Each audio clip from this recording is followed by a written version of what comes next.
Hello there. You are on to the Man to Man Session podcast. We raise kings to embrace their masculinity and amplify their influence in the society. Welcome. The Man to Man Session podcast is about to begin. Hey guys, welcome to another episode on M2M session. So today we are speaking with my friend, my brother, no other person than Mr. Ehnkay Umoh. I'm sure you guys must have already listened to his story on M2M session. He has really been a lot of inspiration to me and to a lot of young guys out there. And of course, he's also one of our latest youngest married man and also youngest father. So welcome. Thank you so much. My name is Ehnkay Umoh. My friends call me Ehnkay Umoh. So I'm glad to be on the M2M session for this episode. Thank you. Okay, I'm so happy that this is a very personal question. So this is how my own story goes. I and my wife were friends for over 3 years, and we were colleagues as well in the same organization. So that was before we became lovers, that's before we started dating and eventually got married. So yes, I met my wife in my place of work. So I believe that the most interesting part you're being itchy to hear is how I knew that she was the one. I was actually in a very toxic relationship before I met my wife. So I and my wife were friends while I was in that relationship. I was really struggling to break free from it. It was the kind of relationship where I was so scared to be myself. I had even lost myself. I had compromised with the path I was supposed to follow in terms of destiny. So when I met my wife, when I compared what I had actually gone through in my previous relationship, and I saw that I could actually pursue my goals. My previous relationship was quite a toxic one. It was the kind of relationship where I had lost myself, I had compromised with the path I was meant to follow in terms of destiny, and also I had even forgotten what it felt like to truly be myself.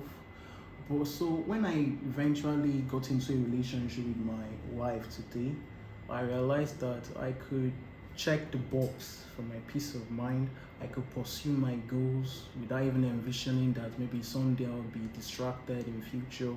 So I believe that at that point, before I made the decision, I decided that yes, I could actually make this a lifetime journey, and that's how I knew that she was the one, because I could have my peace of mind, I could pursue my goals even alongside hers as well. So that's it. As a man, you need to set a clear vision for your family.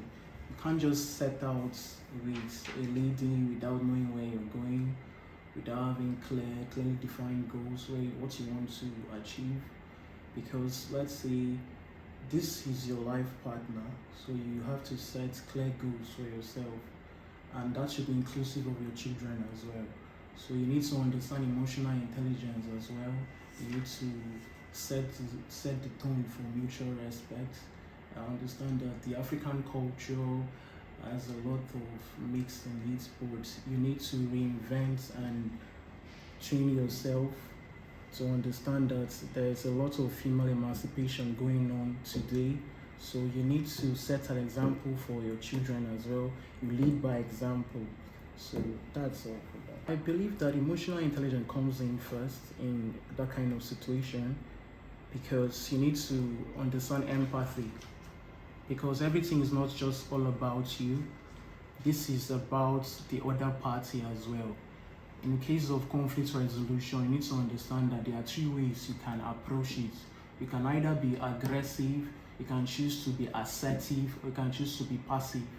So I believe that the best way to approach things like that is to be assertive. Make your points and also respect the other person's opinion, and also find a common ground whereby the 2 parties can actually find a compromise so that any kind of conflict can be resolved. Yeah. So thank you very much. First of all, you need to know yourself. I believe that because of the way society has really crafted the whole atmosphere for guys, whereby they need to really find a way to fend for themselves, they actually inserted in themselves the wrong mind files. So maybe a lot of them came up to believe that maybe ladies are sexual objects of pleasure. But you need to understand and know yourself. For me, I actually discovered a lot of my weaknesses before I got married, so I knew how to fight them either by setting boundaries. Because number one, this is a lady you want to spend the rest of your life with, so you need to understand that her feelings also matter. So you need to set boundaries for yourself and for even friends of the opposite sex. I believe that life is all about setting balance for all aspects of your life, inclusive. So I believe that there are some days, if you're a guy, there are some days you need to be a better husband. There are some days you need to be much of a co-worker. There are some days you need to be much of a father. So you need to know how to set this balance. And also the idea of setting boundaries too comes in. You need to believe that you need to respect the fact that you're spending a good time with your family, and when you are enjoying that moment, at least respect that moment enough to either put your phone on don't disturb, or maybe you could actually delegate duties to other assistants or co-workers who could help you. Then as regards your destiny as well, you could also have a plan, do a schedule, because the kind of success you intend to achieve also depends on how well you plan towards this. So believe that all these areas of your life are very, very important, because at the end of the day, you're climbing the mountain of your growth. You need to carry in your backpack your social life with you, your family life with you, even your work life and your purpose as well. So you don't want to get to a point whereby you would remove some areas of your life and drop because the backpack is getting heavy or because the mountain is getting steep. So you need to sustain the stamina and the wisdom to achieve this by having a good plan for all this. So how we overcome challenges in relationship and marriage, you have to learn.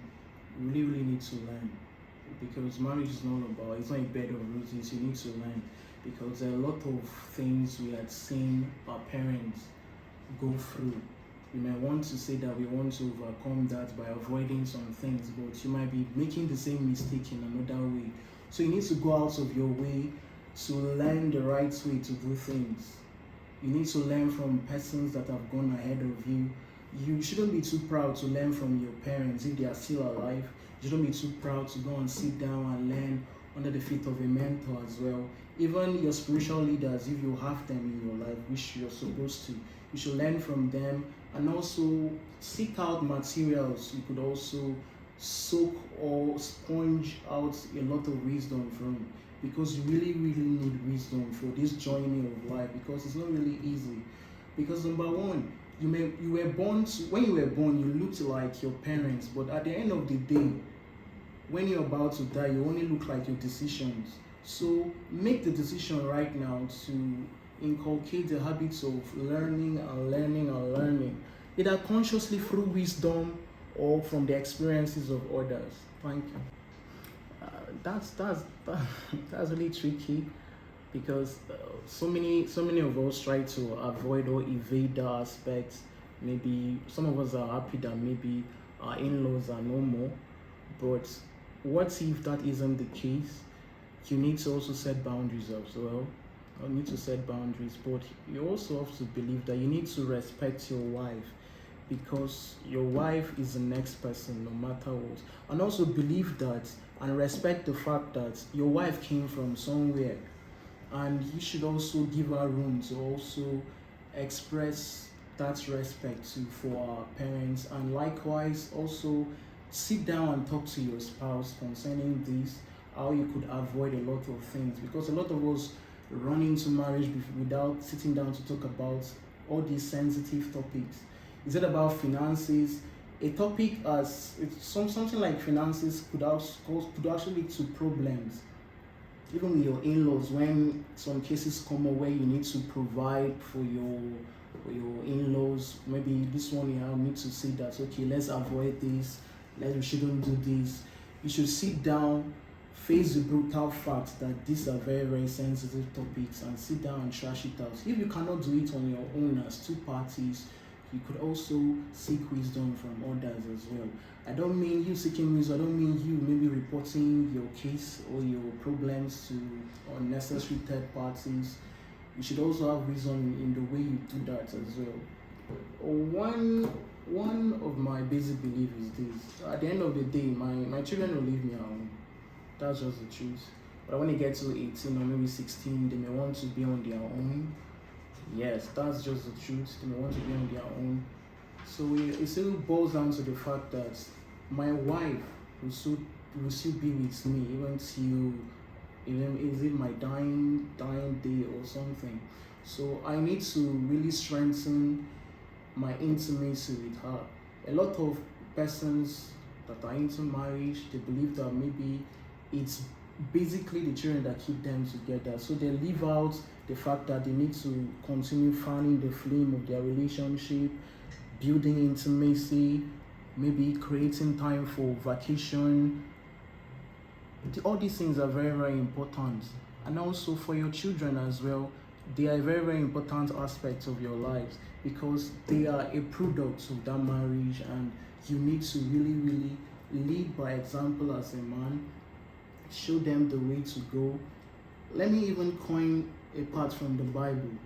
If Joseph was a very, very responsible man, I don't believe Jesus Christ would have fulfilled his destiny, because the quality of decisions he made, is it by following the will of God for the entire family, by moving to a different city when he was supposed to, it would in turn affect your children. So you can actually make it easier for your children if you train them in the way they are supposed to go. You can do this by either being so close to God to ask them, how am I to train this particular person? How am I to do this with this person? And that will actually soften the ground for them when they grow into adulthood. The truth remains that every individual, whether it's a person perpetrating evil or a delinquent, every such individual came or hails from a country, and you can still trace him down to a particular area or region of that same country. You can still trace him down to a state. You can still trace him down to a particular location in terms of local government area. That's if you're talking of a place like Nigeria. You can still trace him down to a village. You can still trace him down to a particular caste. Then from there you can trace him down to a family. So what this tells us is that everything originated from or originates from the family. So I believe that it's also true that a lot of persons didn't have the privilege to enjoy the bliss of a good home or a family. But for you and I, we intend to provide a kind of safe haven for our children. We need to first start by understanding or developing good values ourselves, because you cannot give what you do not have. So as an individual, you need to have good values. So this boils down to how you're going to transit these values to your children. You can transit things like honesty, and transit things like transparency, being transparent, and transit things like being responsible or diligence, things that could actually stand the test of time. Because when you are not around anymore, or when you don't have eyes over your children anymore, it remains that your values or the values that you transfer to them would stand the test of time. They are going to speak, and they can actually vouch for you that you actually raised them well. So a good value system is building a very good value system is very, very important. and that should be what we should transfer to our children as well. We shouldn't just plan to make them inherit properties alone, but as we are raising them, the first thing they should inherit from us are the good values that we transited to them. Thank you.